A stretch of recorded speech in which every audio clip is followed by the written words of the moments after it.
Beneath the headlines, behind the timelines, there is a story no one wants you to find. Welcome to some unapproved thinking, where forgotten truths, buried patterns, and invisible systems rise to the surface. You weren't crazy. You were just early. Let's begin. The Beast of Bray Road has a secret that Elkhorn, Wisconsin paid to bury.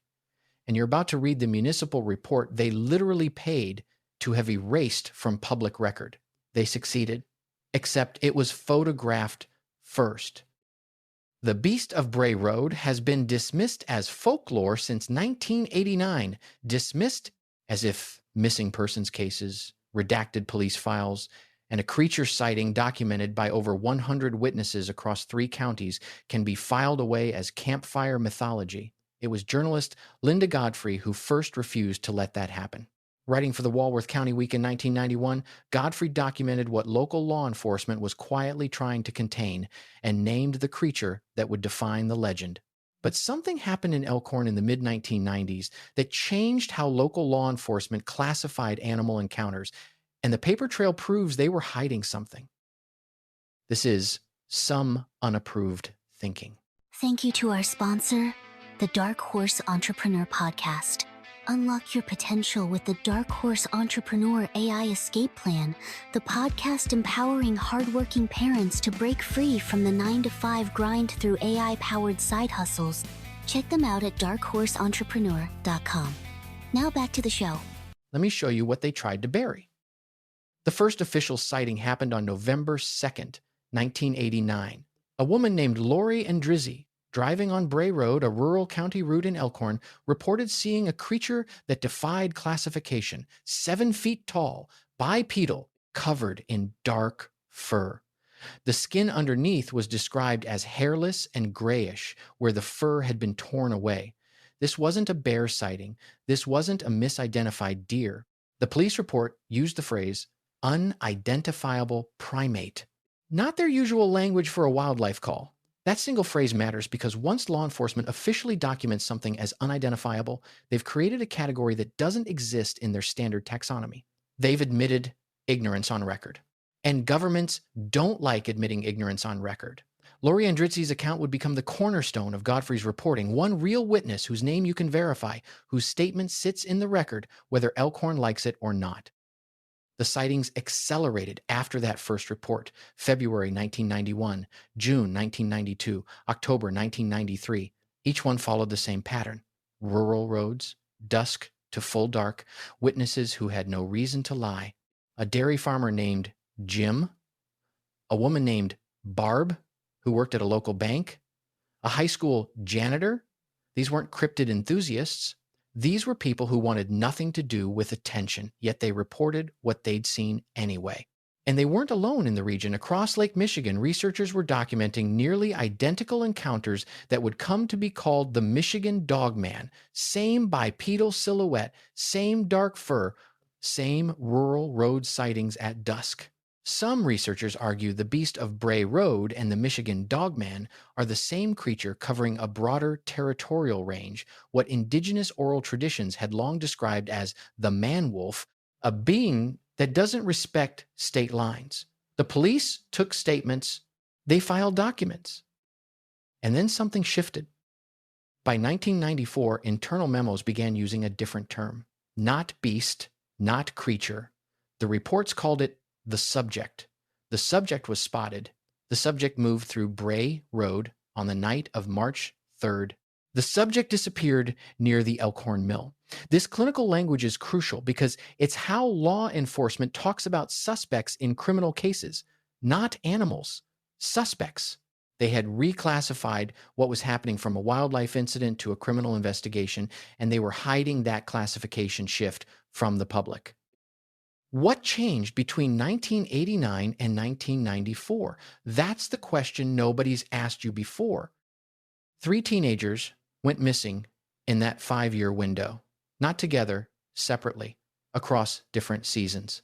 Kevin Klein in the spring of 1992, his car was found abandoned on a rural road 8 miles from Bray Road. Sarah Metz in the summer of 1993, last seen hitchhiking near Highway 12. David Chen, in early 1995. His backpack was recovered in a ravine with no sign of struggle. The police investigated each case as separate runaways, they concluded. Probable voluntary disappearances. But the proximity to the subject's sightings wasn't coincidental. Nope, it was classified.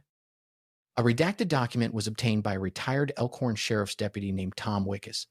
He kept a photocopy because he didn't trust what his department was doing. The header is stamped, quote, confidential, law enforcement sensitive. What follows is a 14-page analysis of behavioral patterns associated with primate aggression in the Elkhorn municipal zone. But here's what makes this document explosive. It wasn't prepared by wildlife officials. It was written by the Walworth County Sheriff's Office criminal profiler. They were analyzing the beast like it was a criminal subject, because at some point, they stopped believing it was an animal. The document contains redactions, 17 separate redacted sections to be specific. You can see where they cut out names, locations, and specific behavioral observations. But between the redacted passages, you catch fragments. Pattern suggests intelligence beyond typical mammalian cognition. Bipedal progression indicates deliberate path selection, not random foraging. Hair samples recovered from scene are inconsistent with any known North American species. That last phrase was highlighted, underlined, multiple times in different pens, as if different people were reviewing it in shock, unable to accept what their own evidence was showing them.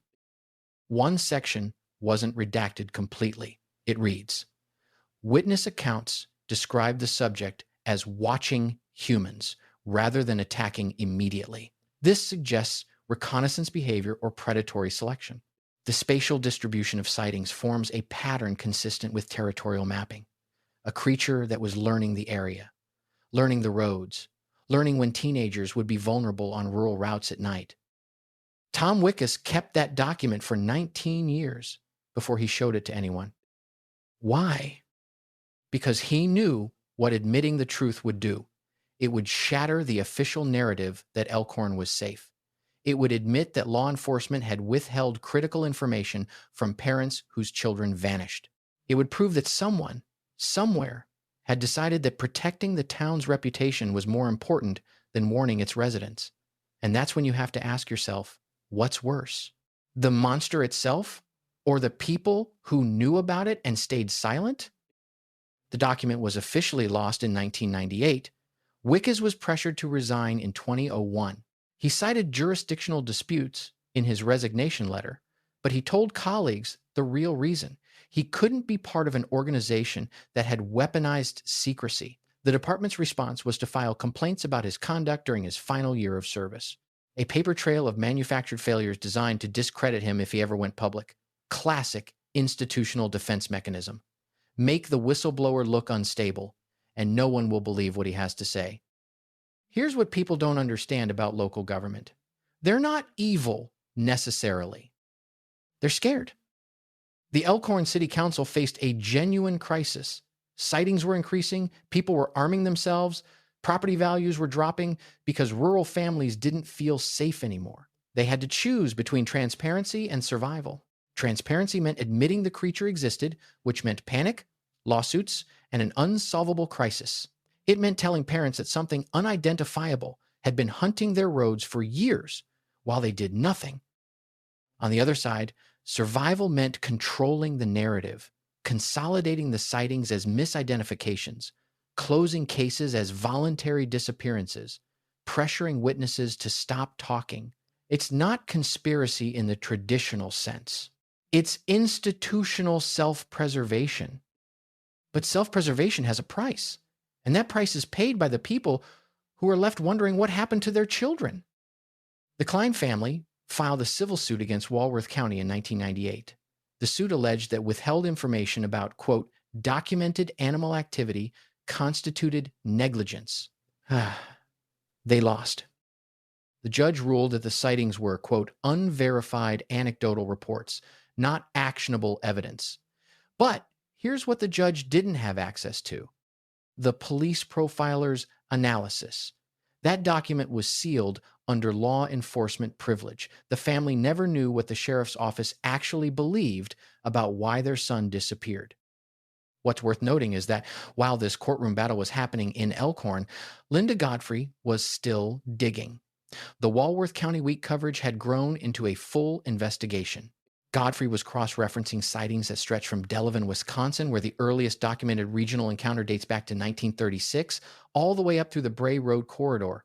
The geographic pattern she identified traced a range, not a random scatter, a territorial range. The same conclusion the sheriff's profiler had reached in a sealed document that Godfrey didn't know existed. 26 years later, Bray Road is still quiet. No sightings have been officially reported since 2003. Either the creature moved on, died, was killed, or learned to avoid humans entirely. What's almost certainly true is that it's still there. Because once a territorial predator establishes a range, it doesn't just abandon it, it just becomes better at hiding within it. The vanishing stopped because either the creature became more cautious or because no one was being honest enough to report them anymore. The culture of silence that Elkhorn built became so effective that even if something happened tomorrow, people wouldn't call it in. They'd tell themselves it was a coincidence, a wild animal, anything but the truth. And that's the real trap Elkhorn fell into. They thought they could manage the truth by containing it. But contained truth doesn't die. It ferments. It becomes the story people tell their kids to keep them away from Bray Road at night. It becomes the unsolved mystery that generates tourists who want to see where it happened.